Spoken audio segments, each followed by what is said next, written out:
Laurent Gaveau, je suis le fondateur et le dirigeant de la société Waza, une jeune entreprise créée en 2023 qui a pour objectif de mettre au service de l'artisanat, des métiers d'art, des savoir-faire et des savoir-faire d'exception les technologies émergentes les plus utiles pour cette filière et pour cet univers. Oui, je pense que le monde de l'artisanat doit s'intéresser à l'intelligence artificielle. Et plus que les autres, en fait, parce que c'est un univers qui n'est pas menacé par l'intelligence artificielle. Aujourd'hui, je fais pas mal de missions de conseil pour des cabinets d'avocats, pour des cabinets de médecins, évidemment pour des startups et des entreprises qui sont basées sur des ingénieurs codeurs et leur travail. Bon, bah, tous ces métiers-là, comme un certain nombre de métiers du monde de l'art, sont, on va dire, à risque d'être sérieusement ébranlés par le monde de l'intelligence artificielle. Et pour les personnes qui ont développé des compétences pendant des années, parfois des décennies, ça peut être une catastrophe dans les années qui viennent. Alors le monde de l'artisanat, c'est l'inverse. Probablement que dans les années qui viennent, tout ce qui est du ressort de l'intelligence de la main, du travail manuel et des savoir-faire uniques qui sont développés en atelier ou chez un client, tout ce qui correspond au monde de l'artisanat aujourd'hui, va être protégé de la révolution de l'intelligence artificielle telle qu'elle s'annonce. Et néanmoins, on pourrait se dire, alors, pas la peine, on s'en fout, passons à autre chose. Moi, je pense que par contre, le monde des toutes petites entreprises est un univers qui peut bénéficier de l'intelligence artificielle pour remplir un certain nombre de tâches qui sont aujourd'hui chronophages, qui sont compliquées, sur lesquelles les toutes petites entreprises n'ont pas d'expertise.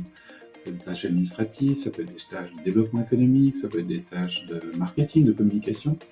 Tout ce qui en fait coûte cher quand on passe par des agences et qui peut être de façon très intéressante remplacé ou en tout cas proposé par des intelligences artificielles si on apprend à s'en servir à un moindre coût. Je vois pas de danger justement pour les artisans vis-à-vis de l'intelligence artificielle, je vois plutôt que des opportunités de pouvoir se concentrer sur leur métier, sur l'intelligence de leurs compétences manuelles et mettre en œuvre des intelligences artificielles qui pourront accélérer et rendre plus productif la partie probablement la moins intéressante, qu'elle soit administrative, qu'elle soit comptable, qu'elle soit de marketing, qu'elle soit de communication. Laisser un certain nombre de machines faire le travail le moins intéressant pour que les artisans puissent se concentrer sur la partie la plus créative et la plus riche d'expérience. La principale limite de l'intelligence artificielle, c'est qu'elle est entraînée sur des données telles qu'elles existent. Donc aujourd'hui, ces données qui sont très larges, les grands modèles qu'on a vu émerger en gros depuis 2022 pour le grand public, comme ChatGPT, Gemini pour Google, bref, tous ces noms qu'on entend tous les jours, qui sont des grands modèles d'intelligence artificielle basés, en gros, tels que personne ne nous donne exactement la réalité de ce sur quoi ces modèles sont entraînés, mais on pense qu'ils sont entraînés sur l'intégralité des données qui sont présentes sur Internet aujourd'hui. Peut-être l'intégralité des données qui ont été numérisées et qui sont publiquement accessibles aujourd'hui. Donc c'est déjà immense, et néanmoins, c'est pas assez pour répondre à des besoins très spécifiques, pour répondre à des besoins qui sont ceux d'une personne, d'une petite entreprise, d'une entreprise moyenne ou d'une grande entreprise, qui sont ceux d'un chercheur, qui sont ceux d'un artisan, qui sont ceux d'un artiste. Pourquoi ? Parce que ce sont des données qui sont généralistes. Et que la limite pour le monde de l'intelligence artificielle, c'est la donnée sur laquelle elle est entraînée.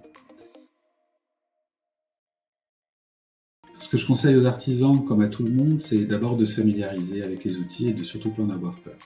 La révolution de l'intelligence artificielle, c'est pas autre chose qu'une évolution du rapport de l'homme à la machine. Je crois que les artisans ont fait de nombreuses révolutions et que l'artisanat, c'est pas un monde clos et fermé à l'innovation. Ici, c'est simplement une nouvelle étape dans le rapport qu'on peut entretenir avec des machines, avec des algorithmes, avec des ordinateurs.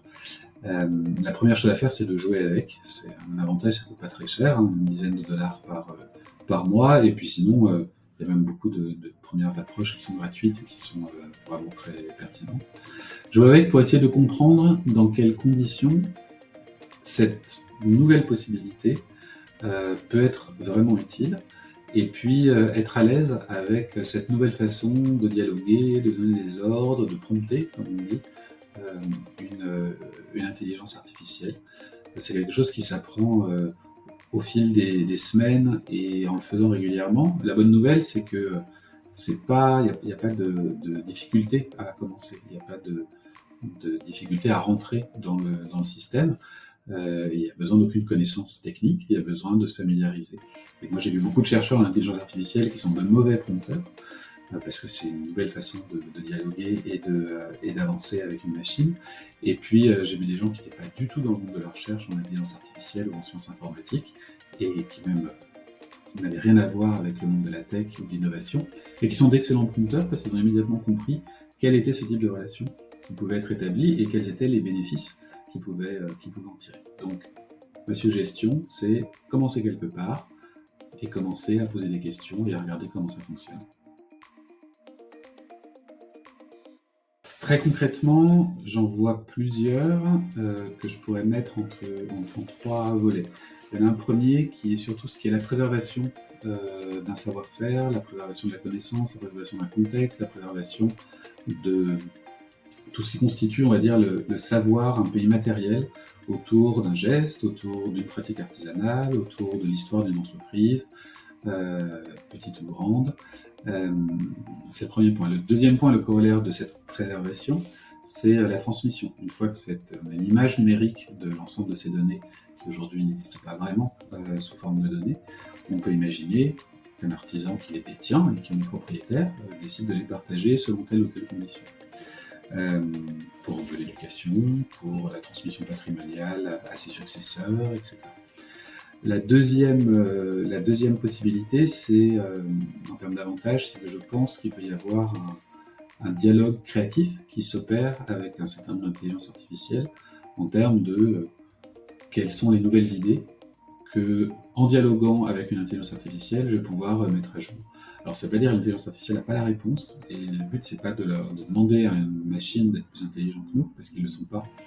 Le but c'est plutôt de leur faire confiance pour nous poser des questions, et ainsi essayer un petit peu de vaincre l'angoisse de la page blanche, on dirait en littérature, et je pense que dans le monde de l'artisanat c'est un peu la même chose, c'est où est-ce que je vais à partir de maintenant, voilà ma pratique, voilà mes enjeux, voilà ce que je fais bien, voilà mes doutes, voilà ma concurrence, voilà mes possibilités de marché. Comment est-ce que j'avance? Et en fait, après, c'est un jeu de ping-pong et de questions-réponses avec une machine qui probablement va nous amener à trouver la solution nous-mêmes, certainement pas à la proposer.